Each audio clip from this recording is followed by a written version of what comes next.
වන්න ගියාම අපි ඒකෙන් ලොකු විනෝදයක් ලබනවනේ. දැන් කාලේ අපි මැච් එක බලන්න ගියාම කරන්නේ කෑ ගහලා පපරේ සංගීතයත් එක්ක වඩි එහෙම එකක්.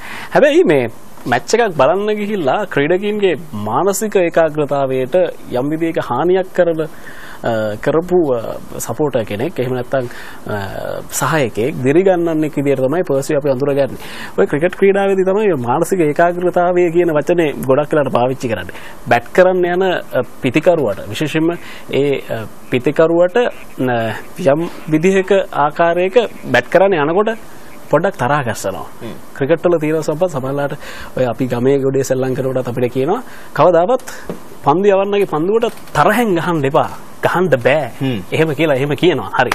මේ ඒ කතාවත් එක්ක පර්සිගේ හැබැයි තිබුණ බොහොම මහත්මා ගතියක් මහත්මා ක්‍රීඩාවත් එක්ක එන්නේ එතන තමයි වැදගත් වෙන දැන් සාමාන්‍ය ක්‍රිකට් වලට ආදරය කරන කෙනා ලංකාවේ ටීම් එකට විතරක් නෙවෙයි ලෝකයේ සියලු ක්‍රීඩා කණ්ඩායම් වලට ආදරය කරනවා දැන් පර්සියා ලංකාවේ කණ්ඩායම දිරිගන්වමින් ජයග්‍රහණය කරා යන්නට මාවත හදන ගමන්ම අනිත් කණ්ඩායම් වලට සුබපතන්න සහ ක්‍රීඩා පිටියේ සියල්ලම කරන්න අමතක කරන්නේ මොකද ක්‍රිකට් වල තියෙන ආදරෙත් එක්ක තමයි හැමදේම ඊට වඩා මනුස්සත්වයේ මතුවලා එනවා එතුමගේ ඒ නිසා තමයි ලෝකයේ අදටත් පර්සිට ආදරය කරන්නේ ජාත්‍යන්තර මට්ටමේ ක්‍රීඩකයෝ ඩොඩ් බැඩ්මන් ගේ නම් හෙට ටීම් එකට එන ක්‍රීඩකයා දක්වා පර්සිට ආදරය කරනවා අපි වගේම හරි අපි යන්න සූදානම් වෙන්නේ පුංචි කරාකට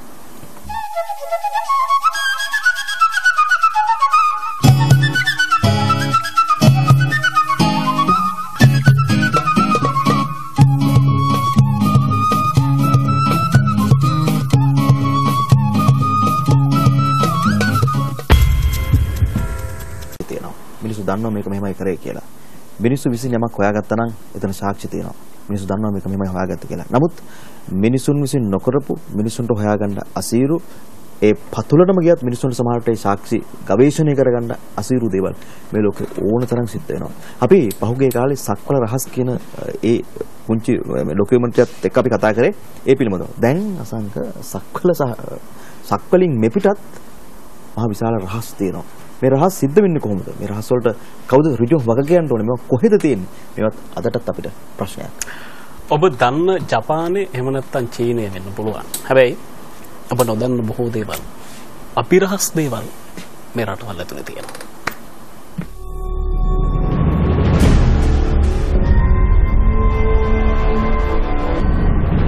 බර්මියුඩා ත්‍රිකෝණයේ පිහිටලා තියෙන්නේ ඇට්ලාන්ටික් සාගරයේ. බර්මියුඩා ත්‍රිකෝණයට නොදෙවෙනි මකර ත්‍රිකෝණයේ පිහිටලා තියෙන්නේ පැසිෆික් සාගරයේ. ඩ්‍රැගන් ට්‍රැන්ගල් සෙන්ට්‍රල් ජපාන් මියාකි අයිලන්ඩ්ස් සහ ගුවාන් අයිලන්ඩ්ස් කියන ප්‍රදේශය තුල තමයි මේ මනක්කලපිරි ත්‍රිකෝණය නිර්මාණය වෙලා තියෙන්නේ. මේ ත්‍රිකෝණයේ ආශ්‍රයෙන් මිනිස්සු දැකලා තියෙනවා විවිධාකාරී අද්භූත වස්තුන් අහසට නැගෙනවා. ඊට අමතරව මේ ප්‍රදේශයේදී විශාල යුද නෞකා, භාණ්ඩ ප්‍රවාහනය කරන නෞකා, ඒ වගේම ගුවන් යානත් මේ ප්‍රදේශයේ අතුරුදහන් වෙලා තියෙනවා. මේ ප්‍රදේශයේ සිද්ධ වෙච්ච දේවල් වලට වග කියන්න මිනිසුන්ගේ දියුණු තාක්ෂණයට තාම හැකියාවක් හම්බෙලා නැහැ. එමිලියා ඉයර්හාට් ලෝකෙ වටා සැරිසරමින් ගුවන් යානයකින් ගමන් කළා.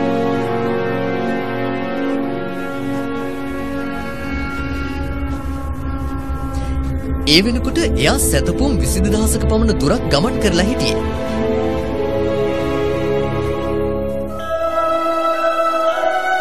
එක්දහස් 937 ජූලි 2 වෙනිදා දහවල් 12:37ට ඩ්‍රැගන් ත්‍රිකෝණයේ උඩින් පියසර කරන විට අතුරුදන් වුණා.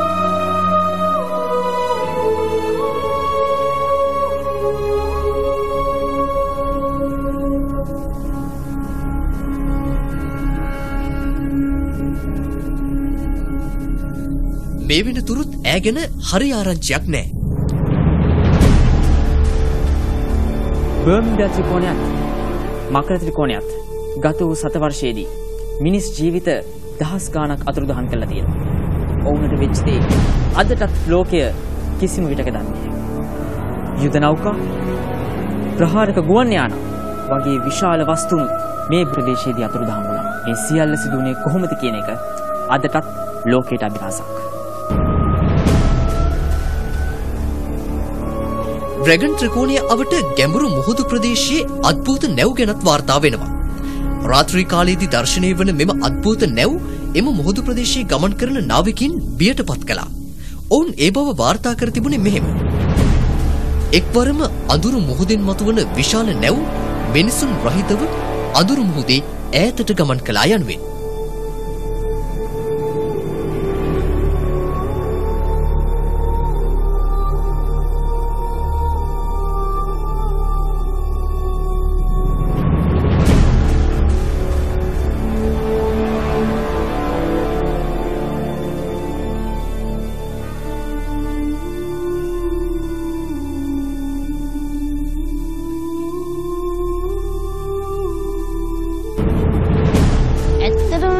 පිටසක්වල ජීවීන්ගේ ක්‍රියාව.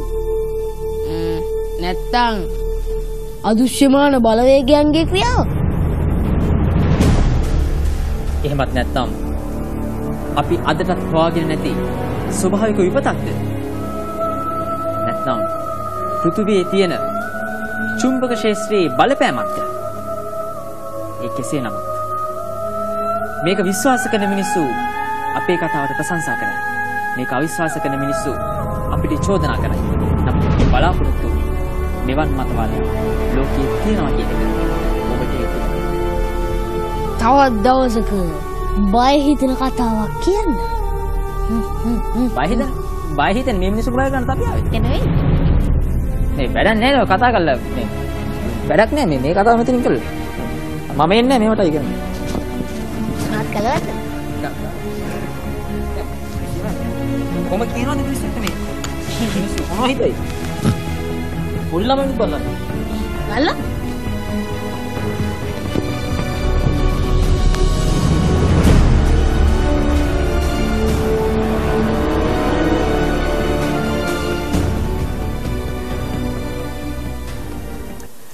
භූකම්පනය ගැන සිදුවෙනකොට භූකම්පනය ගැන නොදැන සිට මිනිසුන්ට භූකම්පනය පිළිබඳව ලොකු මත ගැටුමක් ඇති වුණා. සමහර විට ගම්මුකියට පටන් ගත්තා, විශේෂයෙන්ම අපේ වගේ රටක ගම්මුකියට පටන් ගත්තා. පොළොව මහී කාන්තාව මේ ඇඟිල්ලේ ඉඳලා මේ ඇඟිල්ලට පොළොව පෘථිවිය මාරු කරා කියලා. දැන් මෙහෙම ප්‍රශ්නත් එක්ක අසංක දැන් ලෝකයේ අභිරහස් කියන මේකත් එක්තරා කලාවක් ඇත්තනවා. දැන් අර පිටසක්වල පිටසක්වල ජීවින් දැන් බර්මියුඩා ත්‍රිකෝණය හරහා මතුවෙනවා නම් ඒ පිටසක්වල පිටසක්වල වලට එන්න පුළුවන් දොරක්ද මේක, ద్వාරයක්ද? මෙන්න මේ කතා තාමත් පෘථිවියේ විද්‍යාඥයන්ට හොයාගන්න බෑ. දැන් අපි මනින්න මිම්මත් එක්ක අපි දකින අපි හදාගත්ත රාමුවත් එක්ක ඒ රාමුවට ගෝචර වෙන්නේ නැහැ. ඒ රාමුවට එහා මේක තියෙන. ඒ නිසා අපි බලන්නේ ඒ රාමුව ඔස්සේ. නමුත් මිනිසුන්ට තාමත් හිතාගන්න බැරි ප්‍රශ්න ගණනාවක් මේ හරහා තියෙනවා. හැබැයි ඉතින් අනන්තයට හොයන්න ගිහිල්ලා ඒක ඔළුව නරක කරගන්නට වැඩිය සාමාන්‍ය මට්ටමකට හොයලා ඒ පිළිබඳ දැනුමක් ලබා ගන්න එක වඩා වටිනවා. ඒකයි අපේ මතය. සපත් මං දැන් කැමති මේ ගිටාර් එක අනන්තර නෙවෙයි ඊට පොඩ්ඩක් මෙහාදී අපි නතර වෙන්න පුළුවන් කමක් ලැබේ. ඉතින් නතර වුණා ඒතර. ඔව්. අපි ඒ නතර වෙච්ච තැන ඉඳන් ගිටාර් එකේ කතාව ඉස්සරහට කරගෙන යමු.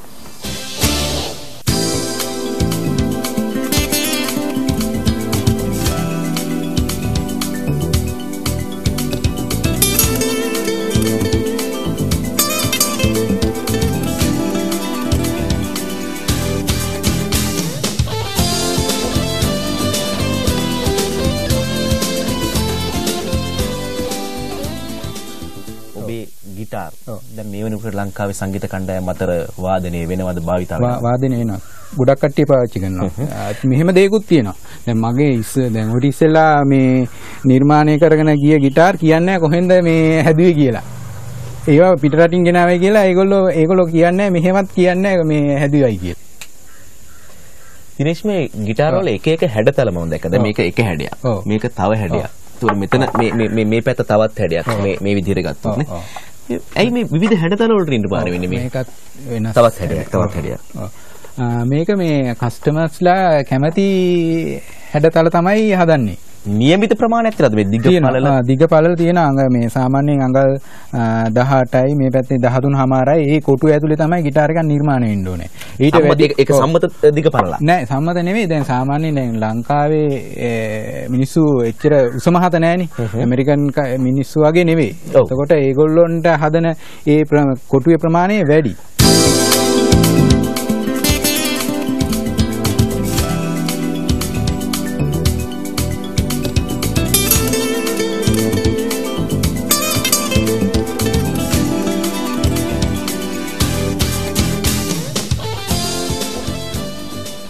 මම ඇත්තට මෙනකොට හිතුවේ වඩු මඩුවක් වගේ දැන්. ඔව්. ලී තමයි වැඩිපුර තියෙන්නේ. ඔව්. දැන් එහෙම තිබුණට මෙතන තිබුණා මේ යකඩ කෑලි. යකඩ කෑලි. ඒතකොට මේ කම්බි කූරු. ඒක පිත්තල. මම අතරීදී දැක්ක එක මට මම පෙන්නන්නම්. මේ පිත්තල. දැන් එහෙම දැක්කා.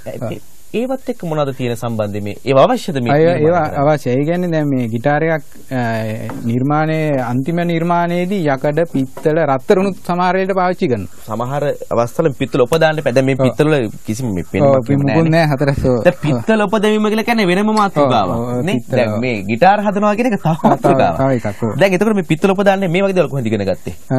මේවා මේ ඇත්තටම මේ දින උපදවනවා කියන්නේ. මම ඒක තමයි ඉස්සලා දැක්කේ. ඔව්. ඇත්තටම මේ තනියෙන් තමයි මේ සියලු දේවල් ඉගෙනගෙන තියෙන්නේ. ඒ කියන්නේ මේකට තියෙන අර දැඩි ආසාව පොඩි කාලේ ඉඳලම තිබුණ මේ ආසාව නිසා මේ හැම දෙයක්ම මේ ග්‍රහණය වුණා. අපි දිනේෂ් කියන වඩු කාර්මික ශිල්පියා මෙතන තියලා ඔව් ඉස්සරහා ඉන්නවා දිනේෂ් කියන ඉලෙක්ට්‍රොනික ශිල්පියා. එයා හම්බෙන්නයි යන්නේ.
අසංක දැන් මේ දරුවෝ මේ විදිහට වාදනය කරද්දී මේ මම සමන්තය දිහා බලන් ඉන්නේ සමන්තය බොහොම හොඳට අහගෙන ඉන්නවා මේක.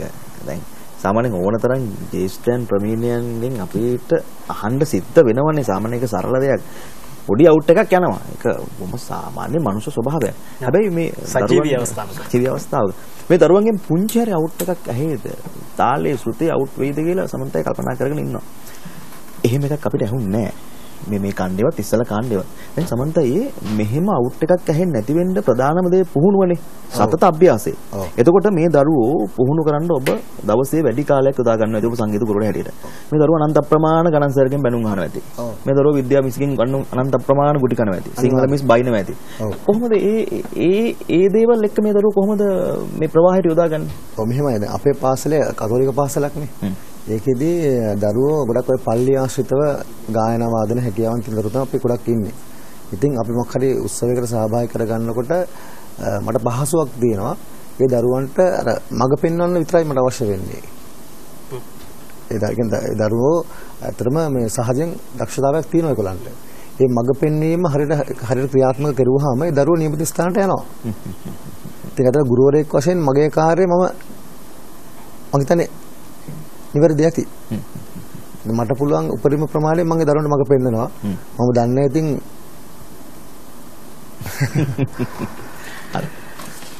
අපි ආයේ මේ ක්‍රිකට් පිට්ටනට යන්න හදන්නේ. දැන් සම්පත් 1996 ලෝක කුසලානය දිනන්න අපි අවසන් මහා තරගයට එනකොට ඉන්දියාව පරාජය කරපු තරගය තිබ්බනේ. මේ ඉන්දියාව පරාජය කරපු තරගෙදී ශ්‍රී ලංකාව නිර්මාත් කරන්න පර්සි ගිහිල්ලා හිටියා. පර්සිට බොන්න බීම බෝතලේ පවා අරන් දුන්නේ ඒ ඉන්දියාව පරාජය කිරීමේ සතුටට පාකිස්තානු ප්‍රේක්ෂකයන්. ඒ වගේ රසවත් සිද්ධිත් එක්ක අපි ආයේ පර්සිත් එක කතා කරමු. පපං පම් පං රපං පපං පම් පං රපං පපං පම් පං රපං පපං පම් පං රපං පපං පම් පං රපං පපං පම් පං රපං පපං පම් පං රපං පපං පම් පං රපං පපං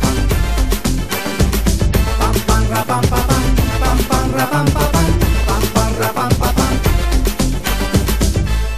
එක ක්‍රිකට් ක්‍රීඩකයෙක් කියනවා පිට්ටනිය පිටිපස්සට වෙලා කවුද මන්ද මිනිස්සෙක් අනාවේක කියනවා මං අද අසාර්ථක වෙනවා මට මේ මිනිස්සයා කියන එක මහා මානසික වදයක් එහෙම කියපු ක්‍රිකට් ක්‍රීඩකයෙක් හිටියා එක්කෙනෙක් නෙවෙයි කීප දෙනෙක් හිටියා අසුද්දීන් කපිල් දේව කැප්ටන් මොහමඩ් අසුද්දීන් එංගලන්තෙත් එක්ක පිට ශතක 3ක් ගහලා මේ රෙකෝඩ් එක තාම කඩලා නැහැ. ඉතින් මම සාමාන්‍යයෙන් ඔලරසන් දෙනකොට ක්‍රිකටර්ස්ලාගේ මූණෙන් බලනවා. මම ඉතින් බැලුවා අසුද්දීන් ටික. බැලුකොට එයා හරි නිවට වගේ. නිකන් ලැජ්ජා. සාහගත නිකන් අමුතුම වචන වලින් මර්ධනය කරන්න පුළුවන් තත්ත්වයක් තියෙනවා. අසුද්දීන් මං දන්නේ නැහැ. පොඩි කොල්ලෙක්. ඔය සියජගේ ගෙහුවකට මං යනකොට මං කිව්වා අසා I dreamt you getting out to the third ball. ඔබ තුන්වෙනි බෝල්ට අවුට් වෙනවා මම දැක්කා හීනේ. තුන්වෙනි බෝල්ට අවුට් වුණා. අවුට් වුණාට පස්සේ තුන්වෙනි පන්දුවේ අවුට් වුණා. අවුට් වුණා. ඉතින් මෙයා මේ වෙන කට්ටිය නේ හරි සැර කට්ටිය ඉන්න ඩේවිඩ් මුල්ලා වගේ කට්ටිය. ඇලන් බෝඩල. මෙයා හරි මහත්මා ගතිය. මෙයා මැරිලා වගේ එනවා. මෙයාට විහිළුවක්වත් කරන්න තරම් තත්ත්වයක් නෑ. ඊළඟ උඩට ගිහිල්ලා ඉන්නවා. ඉතින් කට්ටිය කියන උඩට ගිහිල්ලා මම පල්ලෙහා හිටියේ මන් දිහාලු බලන්න. එයා හිතනවා මම මන්ත්‍රකාරයෙක් කියලා. මේ හොල්මනක් වගේ. ලන්ච් ඉන්ටර්වල් එක වෙලාවේ මම උඩට යන කොඩියත් අරගෙන. එනකොට අපිල් දේව එක්ක එනවා අසුද්දීන් පල්ලෙහාට. මම දැක්ක විතරයි හැරිලා ගියා. බයක් වෙලා. කපිල් දේව මගෙන් ඇහුවා මොකද මේ අසුද්දීන් එක්ක උඹ තරහද? මම කිව්වා මං තරහ නැහැ. එයාගෙන් අහපන් එයා තරහද කියලා. ඊට ඔක්ක දැන් ඔහොම ගියා. ගිහිල්ලා ඉතින් හැමතිස්සෙම බෑනේ. හීනෙන් දැක්කයි කියන්නේ. මං කරේ පේමන්ට් එක ගත්තා ඇටමාට. දැන් මෙයා මම මේ වෙලාව තියෙන්නේ මම මන්ත්‍රකාරයෙක් හැටි. ඒගොල්ලෝ මන්ත්‍රකාරයෝ ඉන්නවනේ හරියට. ආපෝ කරන දේවල් කියලා වැඩක් නැහැ. දැන් ඊට පස්සේ එනකොට මම නිකන් ඇටමාල් තියාගෙන දැන් උඩ ඉන්නවා මිනිහා ලෑස්ති වෙලා බැක් කරන්නේ. ඒව මේ එකන් සමයන් බලවසාවක් රිපීට් අනත් පිළිගස්සා පිරික්කියන. දැන් බැක් කරන්නේ යනකොට මෙහෙම ඉඳලා ඒවා මේ ස්ථාන එකන් සමයන් භගවසාවත්‍යම් විහරති ජේතවනේ අනාත් මිලෙන් මිනිහා ගැස්සෙනවා. ලෝකේ හොඳම බැට්ස්මන්. මේ ඇවිල්ලා ටෙස්ට් මැච් දෙකක්ද තුනක්ද කරනවා.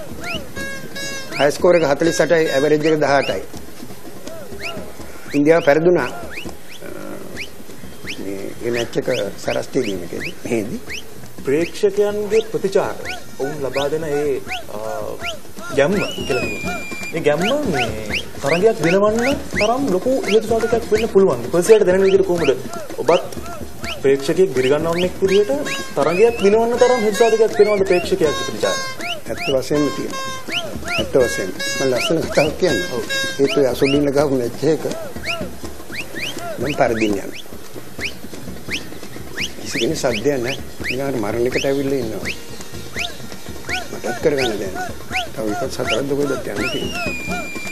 මම කරේ පොඩියක් අරගෙන ඒක රන් එකක් දැන්. ගානකොට අර සද්ද නැතුව හිටපු කට්ටිය ඔක්කොම ගහලා පෙරියන් දීලා සද්ද කරා. රවුම ගිහිල්ලා එනකොට මැච් එක දිනුවා.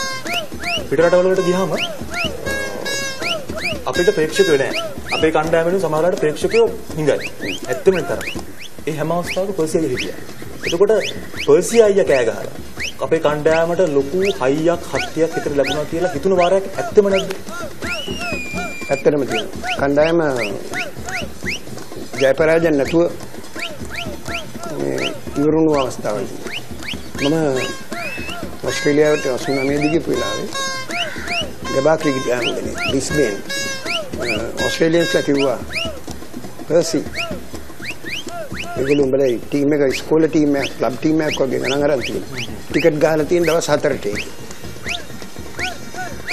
මට නිකන් අඳුන් කුණු ගලනේ කවදාකවත් නාහපු දෙයක් මම කවදාකවත් ඔය මේ ඒගොල්ලෝගේ විවේකාගාරයට කාමරේට යන්න මට දැන් මේක යන්න ඕනේ කොහොම හරි අර්ජුනාට කියන්න අර්ජුනා කැප්ටන් කරේ අපේ ඒගොල්ලෝ කැප්ටන් ඇලන් බෝඩ් කොහොම හරි අර එතන ඉන්න සිකියුරිටි කාර්යය රවට්ටලා ඔස්ට්‍රේලියන්ස්ලා ඉඩ දුන්නා මම ඔෆිෂල් කෙනෙක් වගේ අර්ජුනා හම්බෙලා මම අර්ජුනාට කිව්වා අර්ජුනා මේ ඔස්ට්‍රේලියන්ස්ලා කියනවා ටිකට් ගහලා තියෙන දවස් 4ට 4 වෙනි දවසේ හවස ඔය විචාරකෙන් ඔක්කොම ක්‍රිචි බෙනෝල ඔක්කොම තමන්ගේ ගෙවල් වලට යන්න ලෑස්ති වෙලා කොහොම හරි දවස් 5ම ගහන්න ඔයා නායකයෙකුට අනික් කට්ටියට කියලා කරවන්න පුළුවන්.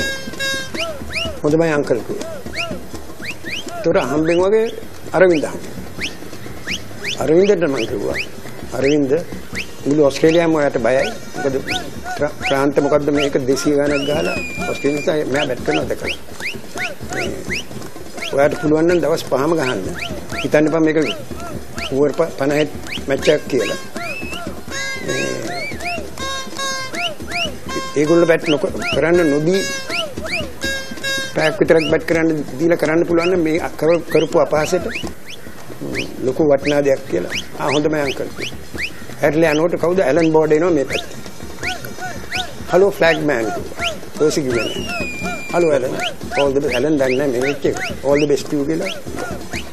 දවස් 5ම ගැහුවා. අපි ෆස්ට් ඉනිංස් ලීඩ් එක ගැහුවා. ගත්තා. මැච් එක ඩ්‍රෝ වුණා. අපිට ගරුත්වය ඇති වුණා.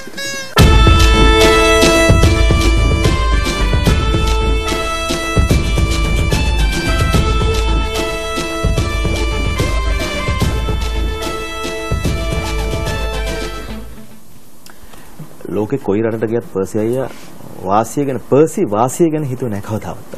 ඒකට හේතුව දැන් ලෝකේ දන්නවත් ක්‍රීඩකයන් ළඟ බොහොම සමීප ඇසුරු කරන්න හම්බ වෙනවා. කවදාවත් එතුමා වාසිය ගැන හිතුවේ නැහැ.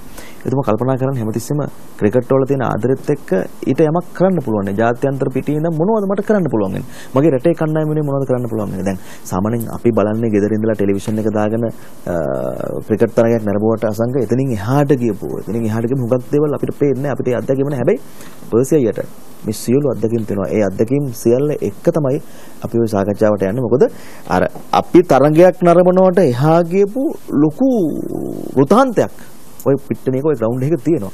ඒ සියල්ල හරියට සුදක්සේ ওই මනුස්සයා දන්නවා.